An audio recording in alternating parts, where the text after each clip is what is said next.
The past year has really amped up a O-ring resurgence. And gosh, I'm so hesitant to talk about this, but it also has brought up a little bit of burnout. And what do I mean by that? Let me talk about O-rings for a minute. Now, O-rings, yeah, the construction is good, a little more expensive to make, but it is that style we grew up with. G.I. Joe, take it a little further, Core, Leonard, Space Force, Remco, Chips, Dukes of Hazzard, Buck Rogers. They all had the O-rings as far back as Micronauts. There's a little bit of nostalgia in it, and I was really surprised that so many companies went for these all at once. Strike Force Alpha, Delta 17, Call Sign Longbow, Operation Recall, Super 7, all doing O-rings. And yeah, it's interesting. It's a good callback. But honestly, has it already been overdone? It would be one thing if, one company did it. And I'm not saying one's better than the other or anything like that. I'm not going to try to say which one should have done it. But it would be interesting if one company did it and then, you had this, but, you got Legends of the Hidden Forest. Every time I turn around, there's a new O-ring coming out. And I'm like, when I collected G.I. Joe originally, it was never about the figures necessarily. It was about the vehicles and the playsets and all that stuff. That was the stuff that got me in. The figures you had to have to pilot and run those things. You make decent characters out of them. That makes it even better. It just gets better and better and better. But hopefully you see where I'm going here. Is that we don't have all these vehicles and playsets and all that other stuff floating around to put these guys in. You can get older stuff, yeah. That's pretty easy. And you can, if you're an industrious diorama builder, you can build some stuff. That's pretty easy too. But the thing I'm sitting here going is, I collect 1/18 for those vehicles. And it's part of the reason why I haven't really gotten into the Transformer G.I. Joe crossover. Is like, I have the vehicles. It's a nifty idea. But space is at a premium. So I didn't really go into it. It works. I like it. And I admire it. I watch people with it. I'm like, that's kind of cool. I think I would have been all over it 10 years ago. Today, it's okay. I like it, but it's not something I feel I need to own. But at least it's something new. We've thought about that for decades.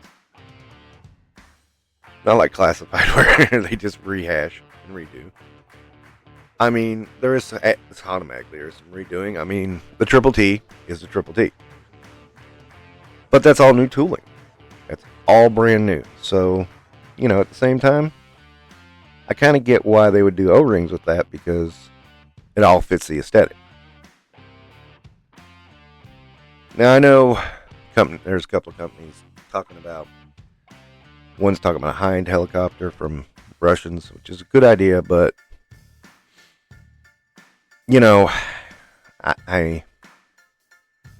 that's going to be pretty expensive. So it makes me pause for a second. And it's not like there isn't 1/18 vehicles out there. You can look on Amazon, you find tons. But at the same time, it's like, I don't know, I just feel like I'm slightly burning out on O-rings already. And we're barely into it. We got 2 more to go. Well, Call Sign Longbow is kind of coming out now. They're getting getting several of the Kickstarters out. So that's coming.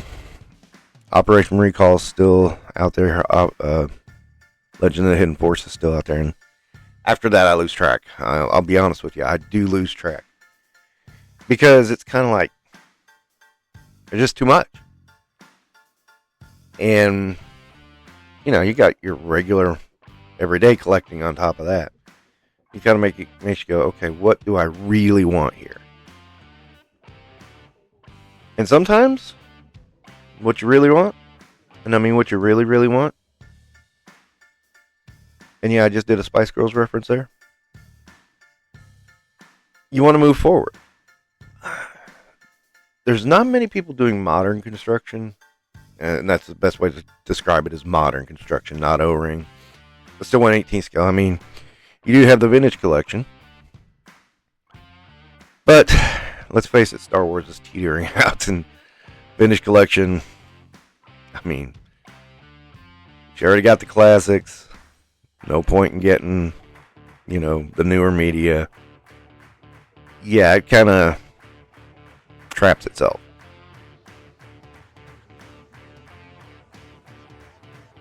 You have Eagle Force, which is an okay line, but their model I don't like. I'm just going to be straight up about it. I don't like. I don't like the pre-order. Wait for it to come in. Usually it's late. Your card gets dinged when you're not ready for it.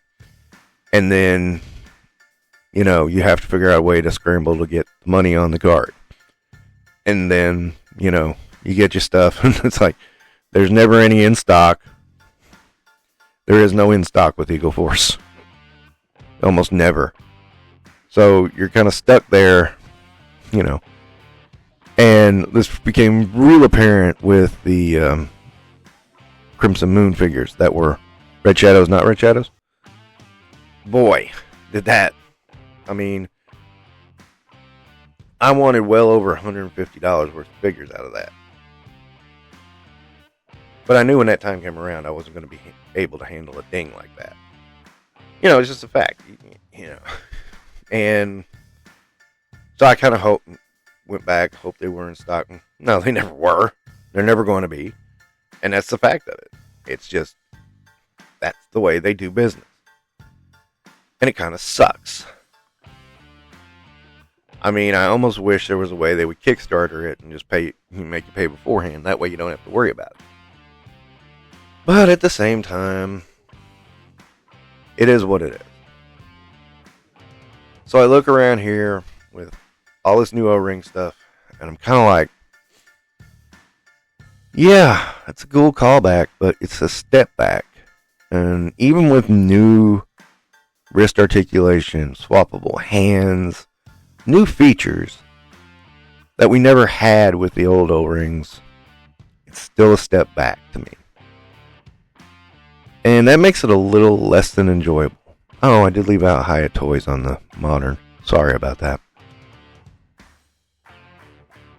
What do you do? Do you enjoy the O-rings? Do you sit back and hope for the best? It's a tough call, and especially with everything leaning to 1/12 scale. I'm not a big 1/12 guy. I don't hate 1/12. Not in the slightest. But, you know, it's not my main scale. Anyway, so, in a roundabout way, as I'm getting at, is that, you know, not much is being done with O-ring, with 1/18 scale besides the O-rings and a few modern construction, like Fresh Monkey Fiction, Boss Fight Studio, etc. So you kind of have to sit back and think, okay, where do I want my collection to go, and why? And that leaves you kind of going, okay, yeah. But at the same time, collecting is still fun. But, you know, I'm just gonna say it. I'm getting a little burned out on these O-rings. Not because they're not good. It's just, too much at once. And again, it's a throwback. Throwbacks work, but then don't work. It's kind of really feeding that comfort nostalgia thing I've talked about before. And it's weird to be nostalgic for a new property. Sometimes I feel that with Action Force when they do new reveals, because I'm like, oh, who's next? Who's the new guy? And that's the same way I felt with G.I. Joe every year. It was all new rosters. And I want to know who the new characters were. I mean, I did the same thing with He-Man, and I did the same thing with Transformers. But, again, this is just me looking at the now. Sometimes I look at it with rose-colored glasses, but other times, I just look at it for what it is. And while this is a fun throwback, it's wearing out its welcome for me. Just me. It doesn't mean I'm not going to keep collecting them. I know I'm going to grab some longbow, and I know I'm going to grab some Operation Recall. If there's anything that was never done in the original G.I. Joe line and the Super 7 line, I'll probably grab that. But I don't know. I don't know how far I'm going to go, because I'm already feeling it. And it's way early to be feeling that. Anyway, guys, hope that wasn't too depressing, but thanks a lot for listening to me ramble, and don't forget to do the like and subscribe stuff. Comment even, help the channel grow, because, just rubbing the channel ain't going to do it. All right. Thanks, guys. You have a good one.